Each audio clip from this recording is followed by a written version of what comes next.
Mm. Hi guys, thank you for joining me today. I prepared something real quick for you, and that is kind of do's and don'ts for retouching the eyes and enhancing the eyes in Photoshop. Things to do and things not to do to make sure that eyes don't look overdone or too unrealistic. Kind of nice and simple way, actually multiple ways how you can do it in Photoshop to make sure your portrait's really standing out. So I hope you'll enjoy. If you do, please like, comment and subscribe and all the things that everybody forcing you to do. And without further ado, let's jump into Photoshop.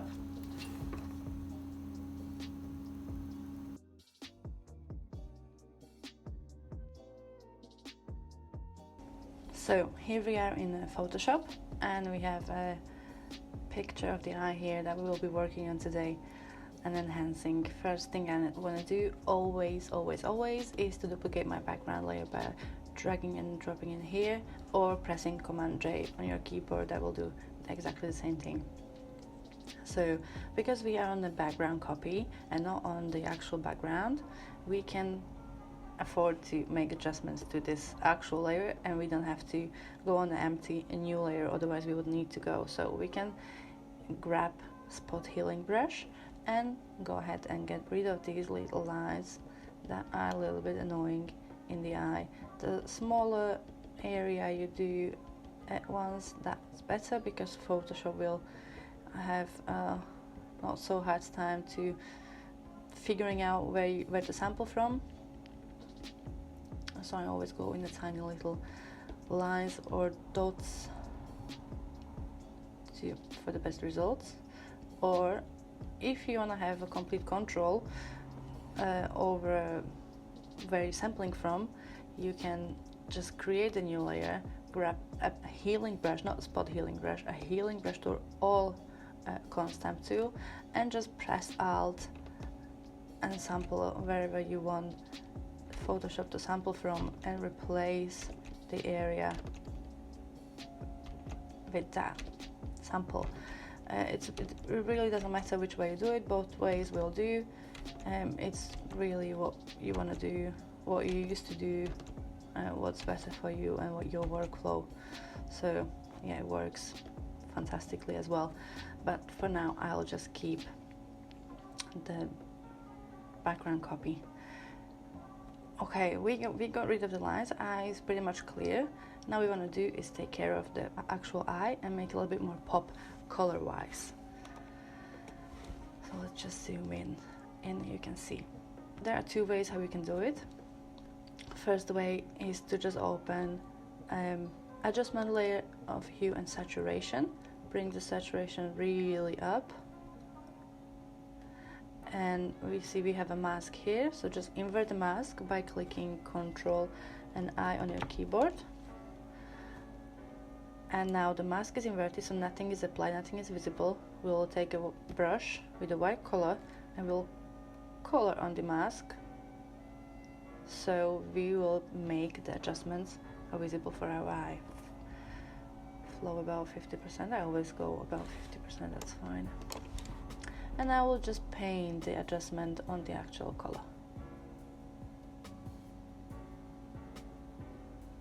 So you see now the hue and saturation was applied only to the areas that we wanted. Now there is another way how you can enhance the eyes color-wise, and I prefer much that way, and that is to creating a new layer, switching the blend mode to color dodge. And what that will do, that will dodge the eye. Dodge means lighten. That will dodge the eye with a hint of color that you choose, so that will be colored and lightened, so it will be popping a little bit more. So let's just have a look how that works, and we'll turn off this hue and saturation so we can see the original eye. And all you need to do when you have an empty layer on mode color dodge is to bring an eyedropper tool and sample color from the eye, from the actual eye. Don't go selecting from anywhere else, always pick the color from the actual eye. So we have two very different colors here, so we'll do this twice. I want to select this color, bring brush with pressing B on your keyboard or selecting it here, and just brushing the color with a little bit of dodge to the eye. Now let's do the same with this second half of the eye. We'll just bring this grayish color and bring that color in there. There you go. Now before and after. We can bring down the opacity because I think this is a little too much. About 70%, that's completely fine. So you see there are two different ways how you can do it. You can bring a color with a little bit of dodge already that will pop the eyes a little bit more in a very natural way with the empty layer turned to color dodge, or you can go ahead and just do it on a hue and saturation layer that will saturate the eye but it won't make it any lighter. So it's really up to you which way you want. This is just the two way how you can adjust the eye color in a natural way. To show you the difference again, this is the hue saturation adjustment and this is the color dodge adjustment. I prefer the color dodge, so let's just keep this turned off for now. Next one is to bringing the dimension in the eye a little bit more, so actually dodging and burning, not color wise, just to enhancing light parts, the highlights, and darkening and deepening the shadows. I like to do it a very simple way, and that is going up here to layer, new layer, switch the mode to soft light and fill with the 50% gray. Okay, now that created a new layer. All we need to do is to paint with white and black colors with your brush onto the eye and make the dark parts darker and the light parts lighter. So pressing an X on the keyboard or this little button here will bring back the original settings, that is black and white. And now we will choose white brush, and with the white brush flow about 20%, we'll go ahead and enhance the white parts. As you can see, it's lightening also the lash reflection. We don't want that, we will get rid of it in a second. You need to be very careful with this because it's very, very powerful.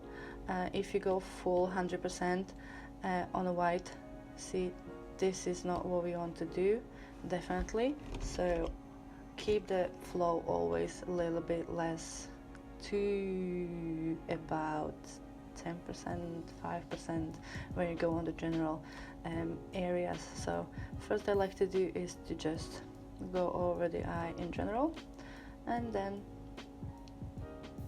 2% more with a small brush and lightening the areas that are already light in the eye. So these little lines, you can take your time and really play with it, but this quick is just gonna work as well. And just switching the brush to black, now we will be darkening on the same layer. Just 4% flow and just darken the areas that are already dark in the eye. Sometimes I find that it needs to go less with the flow on the dark parts because dark is showing a little bit more than the white. But yeah, just painting the dark areas. Also, I like to paint the individual lashes.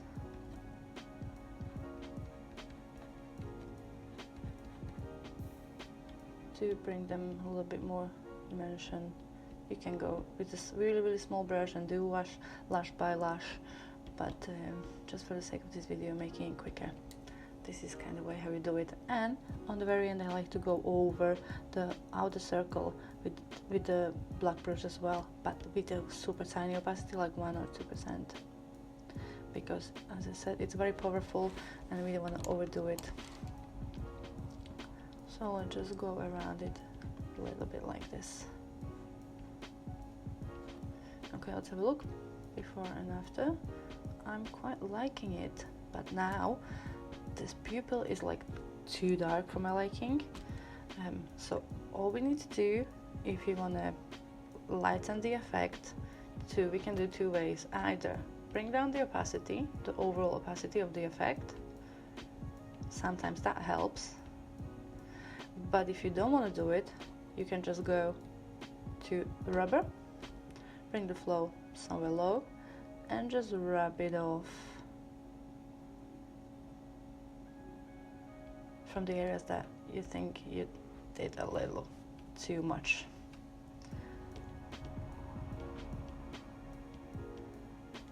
Now I think I wrapped too much of it, so I'll just bring back the black a little bit here. Okay, fine, I think that's it. Looks quite good to me. And now there is another way how you can dodge and burn the eye as well, and that is the actual dodge and burn. We need to just create two curves adjustments layer, one for light slash dodge, and the next one darkening, just call it dark slash burn. Okay, we need to invert mask because now it applied all over the picture because there is a white mask. Inverting the mask again by pressing Ctrl and I on your keyboard, on both. And we can paint with a white brush and lightening and dodging, darkening and burning the areas that we want. Let's turn off this one for now so you can see the effect. We can go flow like this. Now we're lightening the parts that are already light. I'll do this really quick just so you can see the different results that it have.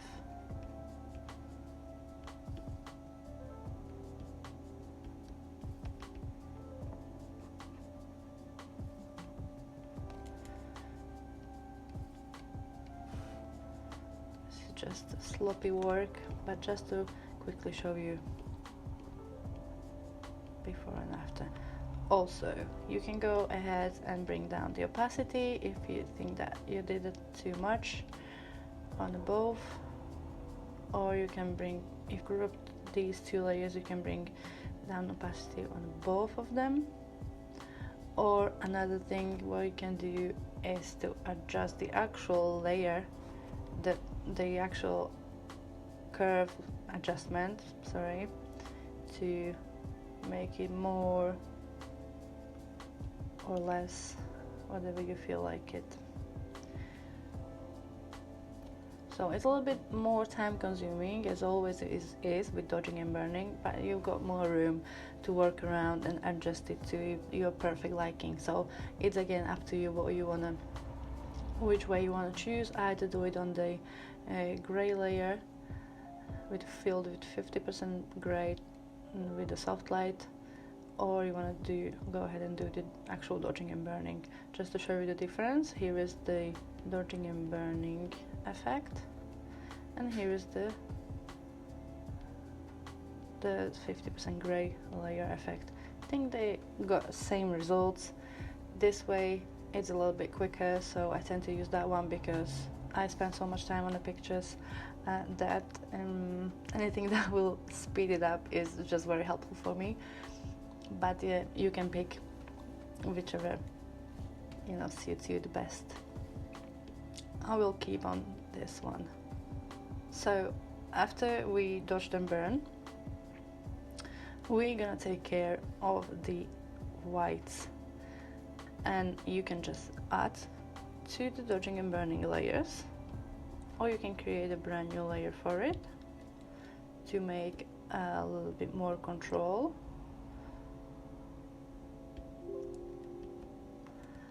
Because you can then take the opacity which way you want. I'm painting with the white brush and whitening the whites a little bit. Now when you whitening the whites, you need to follow the natural shadows in the eye, because there are shadows caused by lashes here, and there can be different kinds of shadows in the eye, so we don't want to We don't want to go full blown and whiten everything, including this little bit. We just want to keep it as natural as possible. So I definitely wouldn't recommend to just go and doing this, because that's just not good, you know. Doesn't look very natural, and it's not a good way to do it. And now when we whiten, bring down the opacity a little bit to make them just little subtle changes. I find the best way to know how white the whites can be is to compare it to the whiteness of the teeth. That's why I'm doing it separately from the inside of the eye, because on the same layer I'm whitening the teeth as well. So just to make them the same whiteness, because that way it will be really natural, and nobody's gonna think this has been retouched, because you know the teeth are same white as the eye whites. But that's just, you know, how I think about it. Alright, so when you're happy with how the light looks, I'll just bring another adjustment layer, hue and saturation. Bring the saturation a little bit down, about 30, minus 30 will be fine. Invert the mask once again so we can paint only on the places where we want by pressing Ctrl I. Bring in the white brush, because we got black mask, painting with white to show the effect. And we'll just go ahead and desaturate the eye white tiny little bit, not too much as I said. We'll do the same for the teeth if you're working on a picture that includes teeth as well. That should do. Alright, we have some problems here, and that is these lashes are too bright, because we went over and lightened this part. So I'll just go back to this layer when we did such thing, and we'll get the black brush sorry, and put the flow somewhere there, put the brush on the tiny little one, and just bring back the contrast of the lashes. Or if you don't want to do it this way, you can also go ahead and take the rubber, as I showed you before, and just rub the effect from over there, but make sure under the lashes it stays light as well. Okay, let's just bring everything together so you can have a look.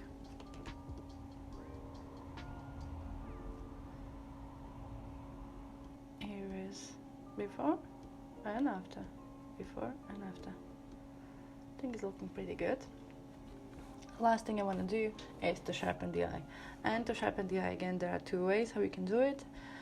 First way is to bring in a high pass filter by going on a new layer, stamping all visible on top of it by pressing Ctrl, Alt, Shift and E. That will stamp all the visible layers on this one. So we won't stamp this because they are turned off, only the visible layers. Alright, when we have the stamp visible layer, we go to Filter, Other, High Pass.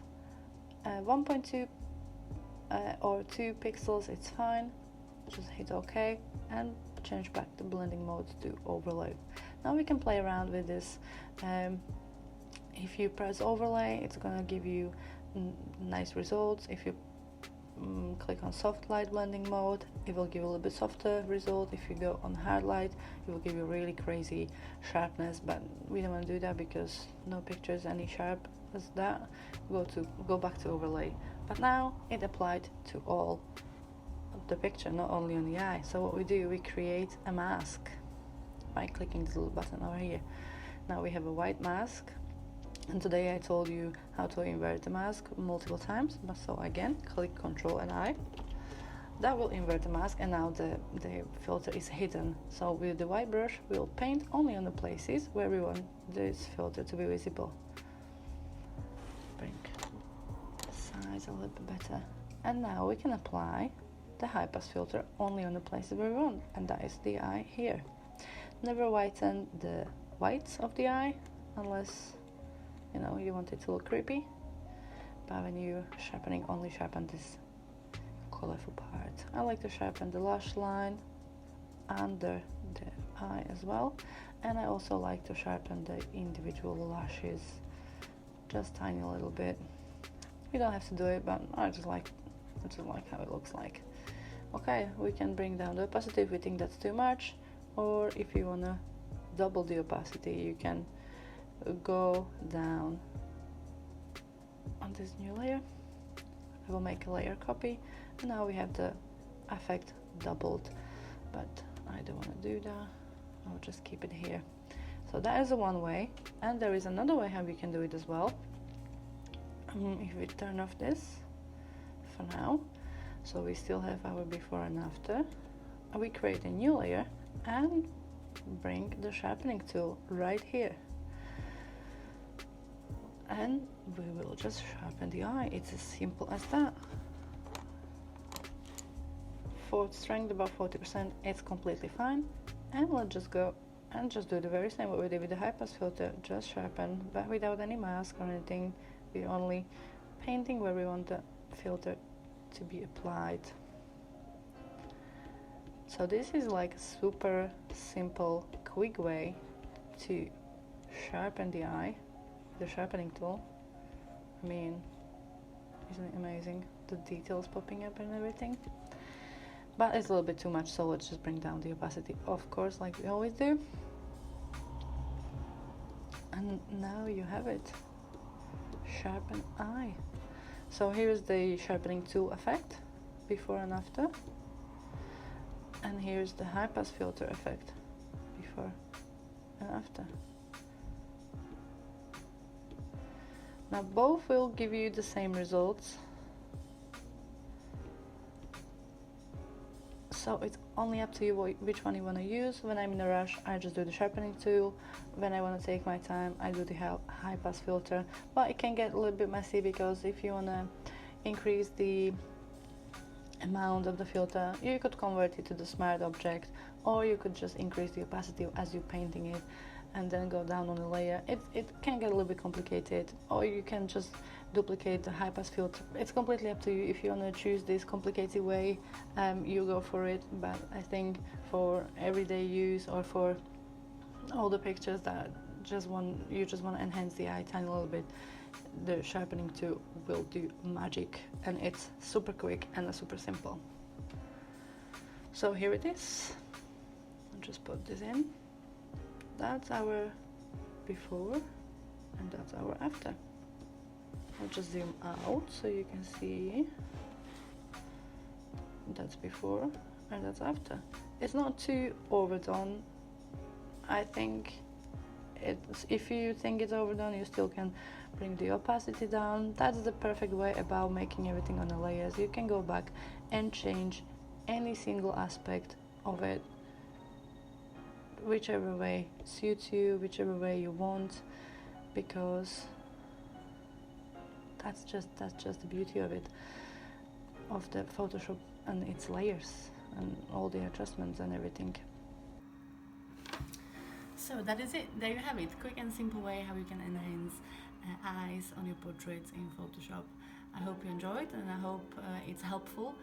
And if it is, please like and subscribe to my channel for more simple, easy, quick Photoshop tips for retouching your beauty portraits. Thank you very much. See you again.